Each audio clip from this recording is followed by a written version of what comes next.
ជម្រាបសួរម៉ាក់ៗទាំងអស់គ្នាថ្ងៃនេះខ្ញុំលើកយកអាហារមួយប្រភេទទៀតដើម្បីបង្ហាញជូនម៉ាក់ៗទាំងអស់គ្នាបានទស្សនាអាហារមួយនោះ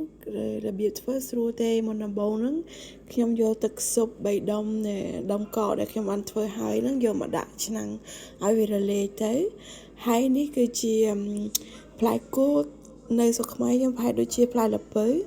ហើយខ្ញុំមានដូចជាដុំល្ពៅដែលខ្ញុំបានកាត់ហ្នឹងហើយនឹង